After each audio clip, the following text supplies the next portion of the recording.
Kalau itu kita ambil pasar tradisional Indonesia aja, soalnya dekat dari kampus dan kita sama keluarga kan.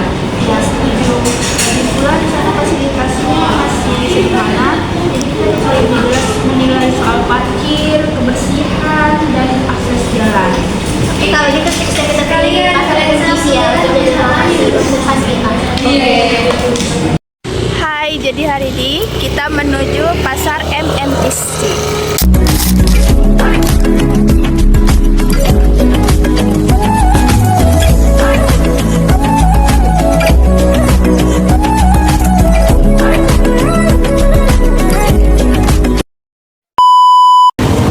Permisi Bu, kami mau wawancara dari Matkul Ekonomi Mikro.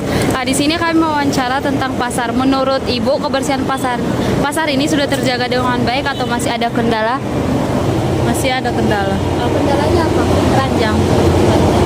Yang kedua, apa tantangan terbesar saat membersihkan pasar? Misalnya sampah menumpuk, bau, atau perilaku pedagang atau pembeli? OPN sayur. Yang ketiga, bagaimana kerjasama dengan pedagang dan pembeli soal menjaga kebersihan? Kerjasamanya nggak ada sih, ya buang gitu aja. Nggak ada kerjasamanya kalau sama pedagang, karena orang itu merasa membayar, jadi ya suka hati orang itu membuang. Terus, apakah sarana kebersihan sudah memadai? Seperti tempat sampah air kurang. Terus, kalau sampah sudah terkumpul, biasanya dibuang atau diangkut kemana, Bu? TPN. Apakah ada sosialisasi atau aturan khusus dari pengelola pasar terkait kebersihan? Ada. Menurut Ibu, apa yang bisa dilakukan agar pasar ini bisa lebih bersih dan nyaman? 2 kali sisip, 2 kali sapu, biar lebih bersih. Sekian dari pertanyaan saya. Makasih banyak ya, Bu. Kakak sering belanja di pasar ini? Iya. Seberapa sering? Setiap hari atau cuma akhir pekan? Tiap hari sih. Apa alasan utama kakak milih belanja di sini, Kak? Karena untuk harga atau lokasi dekat dari rumah atau barangnya lengkap atau Lengkap. lengkap? Kira-kira dari pasar ini dari rumah kakak dekat atau jauh? Dekat. Dekat. Menurut kakak gimana tentang kebersihan pasarnya? Kayak bersih kah atau kumuh atau jorok? Kalau udah pada pulang sih, iya, bersih Bersih. sih. Kalau sore ya? Iya. Kalau pagi masih kayak gini masih Kalau masih kotor. kayak gini masih kotor. Kakak di sini biasanya aman nggak? Atau pernah ada kasus ada barang hilang atau copet atau gimana? Jarang. Sebenarnya nggak jarang ya. Berarti aman-aman aja. Menurut kakak pelayanan pedagang di pasar ini gimana, Kak? Baik, bagus. Ada yang bagus, ada yang Kakak pernah nggak mengalami kendala, misalnya kayak parkirnya susah? enggak. Nggak, aman-aman aja berarti parkir. Yang terakhir, Kak, apa harapan kakak supaya pasar ini jadi lebih baik? Nggak, pasti apa? Dikit aja, Kak.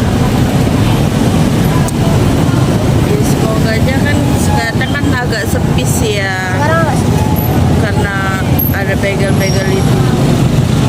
Jadi pada takut sih belanja. Nah, jadi semoga bisa berkurang begal-begal dalamnya. Oke, makasih ya, Kak. Sebelumnya saya ingin mewawancara Ibu.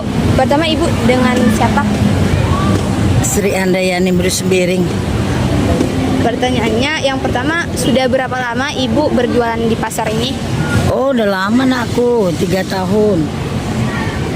Barang atau jasa apa yang dijual Ibu?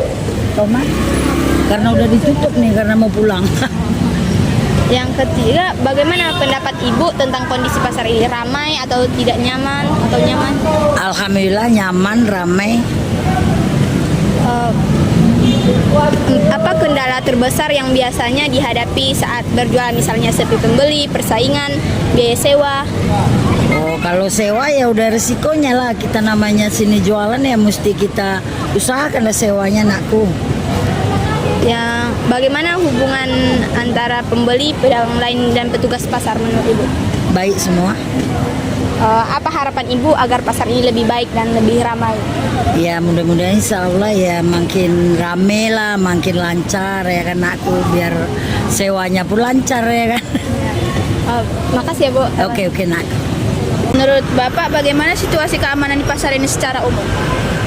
Ya, secara umum ya tak ada tengok lah sekarang nggak baik-baik aja kan. Gimana pajak? Kalau ya apa keamanan yang kalau nggak bagus pasti ribut. Ini kan keamanannya bagus tapi nggak ribut kan. Masalah keamanan apa yang paling sering terjadi, kayak apa gitu? Ya kayak macam mana biasa hal yang lumrah kayak mana lah. Gimana ya ada kalau misalnya ada ribut atau trouble dari luar ya kita turun tangan gitu loh. Kalau namun dari dalam nggak ada. Apakah fasilitas keamanan ada gitu kayak CCTV? Ada lengkap semua.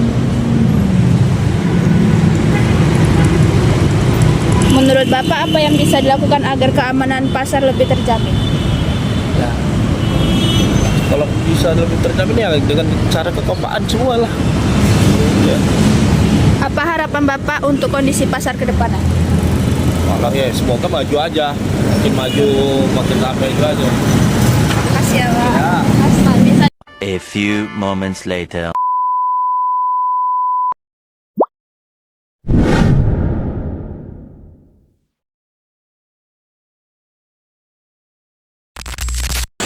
Pasar MMTC Medan merupakan salah satu pusat perdagangan besar di Kota Medan yang berperan penting dalam perekonomian masyarakat.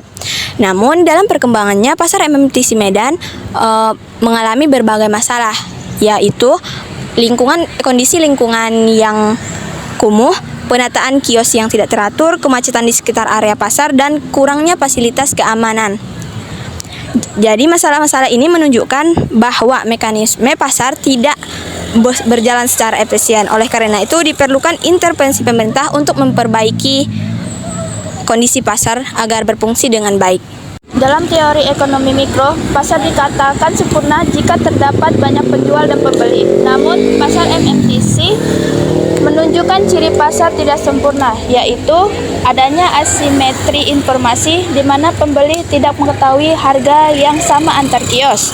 Terjadi eksternalitas negatif seperti kemacetan dan sampah di area luar pasar, fasilitas publik yang tidak memadai, persaingan tidak seimbang antara pedagang besar dan pedagang kecil. Beberapa hambatan yang masih dihadapi antara lain yang pertama, penolakan pedagang terhadap relokasi, yang kedua, kurangnya kesadaran menjaga kebersihan, yang ketiga, keterbatasan anggaran pemerintah, dan yang terakhir, pengawasan yang belum konsisten terutama saat akhir pekan. Nah, berdasarkan analisis kami, intervensi pemerintah di pasar MMTC cukup efektif dalam meningkatkan intervensi pasar, terutama dari segi ekonomi, kebersihan, dan keamanan. Namun, perbaikan sosial dan perilaku pedagang masih perlu ditingkatkan agar manfaat intervensi masih bisa diberlanjutkan.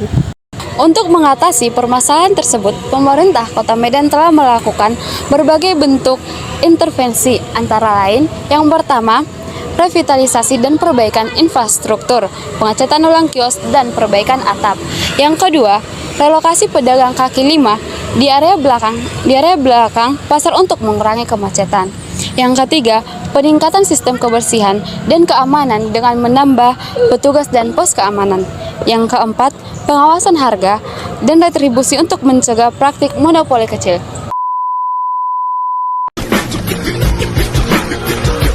At the starting